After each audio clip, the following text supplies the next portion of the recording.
ये तो जाहिर है कि अब उपचुनाव होने वाला है और संयोग से आपका नेपा नगर क्षेत्र भी शामिल हो गया अंत में। रिक्त हो गई सीट। अब ये उपचुनावों की तारीख संभवतः कल इलेक्शन कमिश्नर साहब ने, अरोड़ा साहब ने कहा है कि सितंबर के अंत में होना है। तो वही उपचुनाव की जो तैयारी प्रारंभिक होनी चाहिए, जो हम लोग किया करते हैं, पार्टी के लोग, कार्यकर्ता, नेता, सब लोग मिलकर, तो उसी की प्रक्रिया की शुरुआत करने के लिए मैं आज आया हूँ यहाँ। तो बड़ा दुर्भाग्य है, लोकतंत्र का ये तो अपहरण है, ऐसा होना नहीं चाहिए।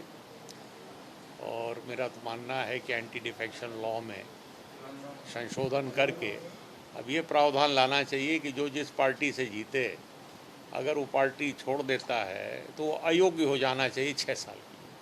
क्योंकि कुछ कांग्रेस नेताओं से, बड़े नेताओं से भी मैंने बात की, 2-3 दिन पहले तक उनके संपर्क में रही, बातचीत होती रही, लेकिन अब धन बल, बाहुबल, छल बल सब करती है भाजपा, तो संभवतः है छल बल भी इसमें उसका भी रोल है कुछ, जो मुझे जानकारी मिली। और उनके चूँकि पति सरकारी सेवक हैं, उनका भी नाम किसी मुकदमे में घसीटा जाने वाला था, ये ऐसा भय बताया गया उनको। कमज़ोर लोग वो टूट जाते हैं जल्दी, जिनकी इच्छा शक्ति मजबूत होती है, आप उल्टा भी टांग दो तो भी अपनी जगह बैठे रहेंगे जहाँ हैं। तो कमोबेश ये चर्चा मतदाताओं में सब जगह कि अपहरण किया गया है, ये जनमत का अपहरण हुआ है। तो इसको हमें जवाब देना है। किसका अपमान हुआ है? जनता का ना अपमान हुआ है। जनता ही ना चुनती है, जनता के वोट से चुने जाते हैं लोग। अब जनता ने जिसको बैठाया चुनकर, उसको ले गए आप, तो ये तो जनता का अपमान हुआ। इस तरह से सोच एक लोगों में निर्मित हो रहा है और इसका परिणाम आप देखिएगा। जो आपने पूछा कहाँ कैसी, करीब करीब सब जगह यही हालत है। अब सवाल ये है कि कांग्रेस के हमारे सब आदरणीय जो कार्यकर्ता हैं वो कमर भर कस लें, मतदाता तक पहुंच जाएं।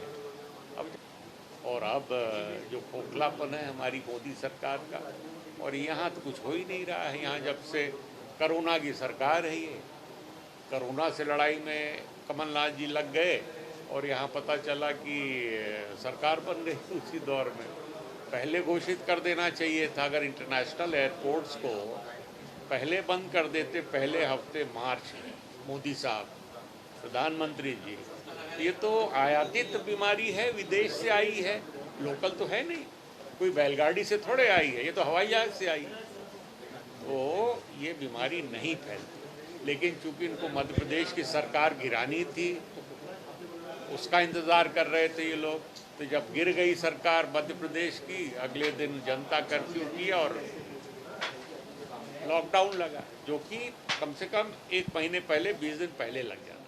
पर ये क्या कर पाते, सरकार ना गिरा पाती।